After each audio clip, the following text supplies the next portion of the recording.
The same law is applied to food, even in a more true fashion.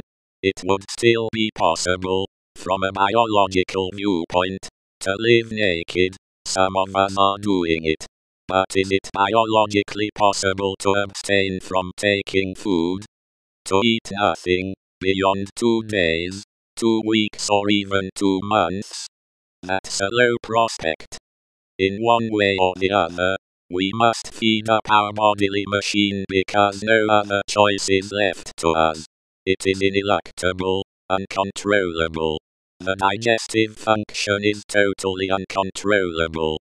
One can refrain from going to toilets for 1 hour, one can abstain from eating for a whole day, but sooner or later on, whether one wants it or not, one will have to purge his intestines. Beyond his or her own volition, one will have to feed the machine from above.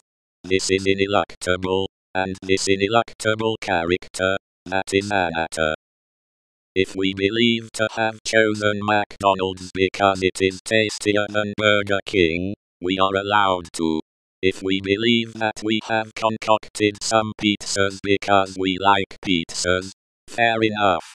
Whatever the dye, the aesthetic quality or the embellishments that we can put into our life might be, the hard fact is that we eat for only one reason: not to die, not to be diseased, not to decay. However, through our attachment, erroneous views and desires, we will try to make that food enjoyable.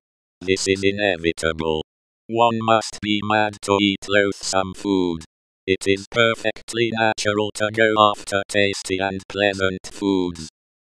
When we really enjoy a delicious dish that we like, which we have prepared and we do believe that it is so because we have chosen it, in fact, we are only subject to quite a natural law. The need to feed ourselves, and the fact that we can't refrain from experiencing pleasure while cooking. Cooking tasty dishes is a natural tendency inherent to all of us.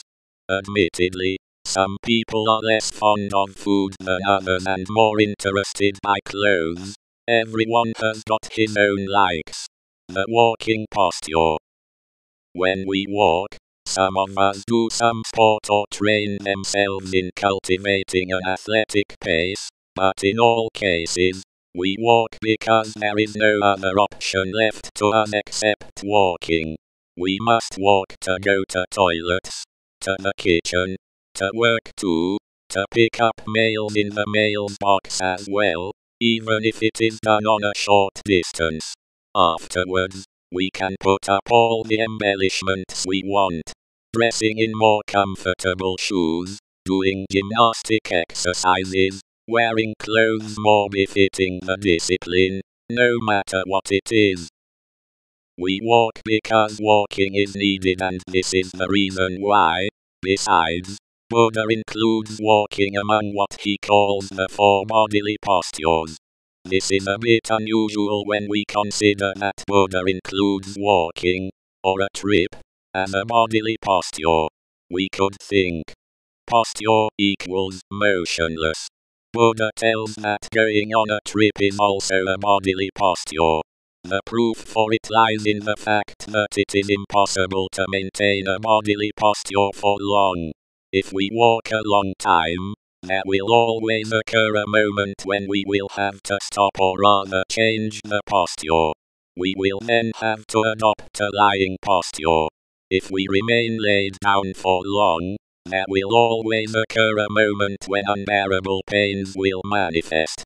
Therefore, we will have to change the posture by sitting, for example. If we remain seated for a long time, there will occur a moment when we'll be experienced a significant number of feelings of dissatisfactions, painful things within the bodily complex that are difficult to endure. We will have to change our posture, by standing for instance. What to say about standing for long while doing nothing, when, for instance, we queue up in an administrative office?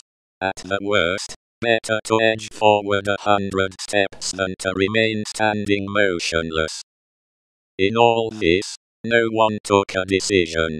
In all this, nobody has exerted any control on anything, contrarily, admittedly, to what we usually imagine. The uncontrollable character. Nothing is ruled in advance. Anatta is specifically this ineluctable and uncontrollable character of all happenings of our lives and everything that we do. In fact, we cannot really say we do.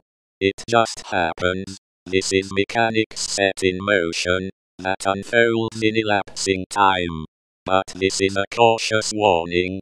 One should abstain from claiming, as it is an automatic machine. Therefore, at last, man's life comes down to a robot piloted by an automatic pilot.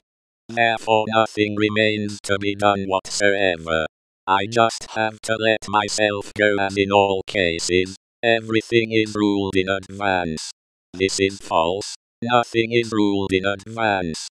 It just happens. It unfolds, admittedly, but it is not, however defined, established or ruled in advance. We will never find any laws in mathematics which can predict with perfect accuracy everything that or which will occur. Is there a proof backing such claim? Let's just try to remain doing nothing. Doing nothing as in not doing anything. We won't be able to. The example of a boat. Let's take the example of a boat. If we back up with a purely mechanistic and deterministic viewpoint, which asserts that everything is automatically ruled by some laws, the boat will therefore proceed where it has to. Indeed, there is a navigator. There is somebody holding the boat's helm. The boat has no power to decide, to choose. Obviously, there is somebody operating the helm. And however, whilst accepting that the boat navigates on a straight line, it would still go somewhere and end its trip by beaching or by even colliding against a reef. As a matter of fact, it changed its direction and it proceeded to a different destination. It reached the deserved harbor. In fact, neither the boat itself nor its navigator have exercised any control on anything. In fact, it occurred in this way and not otherwise. That's why we should refrain from sticking to this erroneous belief in a kind of pre-established determinism. We could almost say that, here, a paradox is involved. It is well understood that we are not the ones who keep a control over this machine. If someone attends university and works hard, he will finally pass on his diploma. There is no control, there is no entity, but if he chose not to register on a university course, he wouldn't have passed and got his diploma. Therefore, we should avoid the extremes of a pure determinism, on one hand, and also shun, on the other, the entire opposite view, which is a kind of absolutism, of perfection of behavior. In this latter, there would be someone who decides, controls and chooses.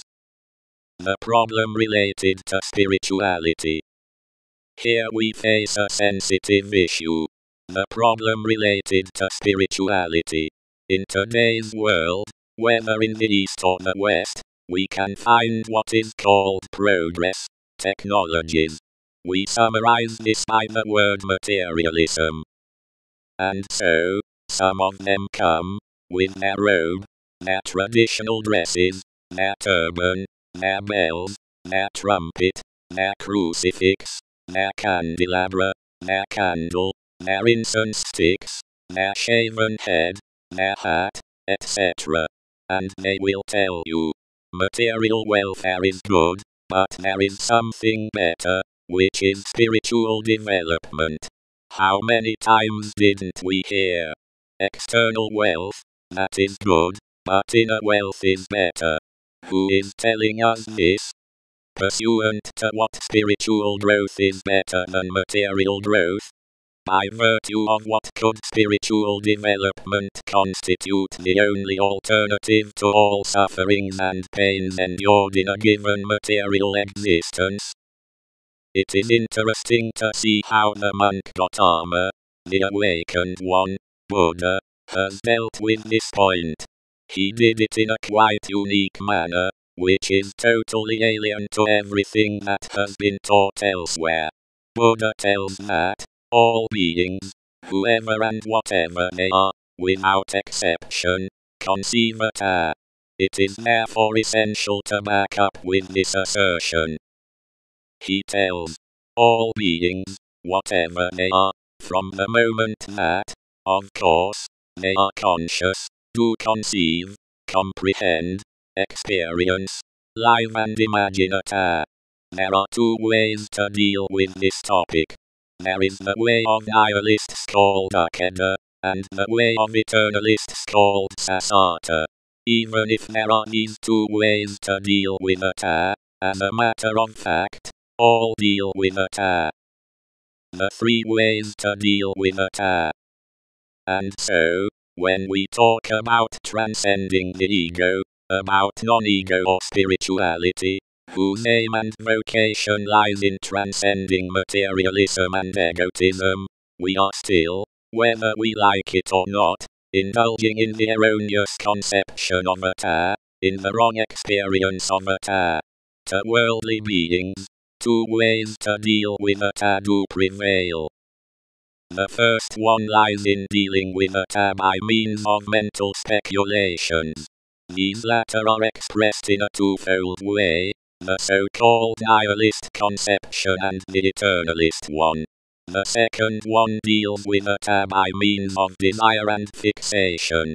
There is a third way to deal with Anatta, being far the most difficult and sensitive to be expounded, as it can be perceived only while experiencing Satipatthana Vipassana. Here is involved a way to deal with Anatta through identification. The ultimate and supreme identification. We live only once. And so, some of them believe that we live only once and tell us, as in all cases, it is so, why not living to the sake of pleasure? These ones will usually dedicate this existence to the search for material pleasures. That is to say, pleasures that gratify the sphere of the five material senses. Pleasures of the eyes, the ears, the palate, the nose, the tactile sense and the skin. These latter think within themselves. In all cases, at the end of this life, everything will be over, nothing will remain whatsoever. Those ones can also, of course, elaborate some concepts, some philosophies. We can therefore globally comprehend all these concepts and philosophies under the generic rendering political philosophies.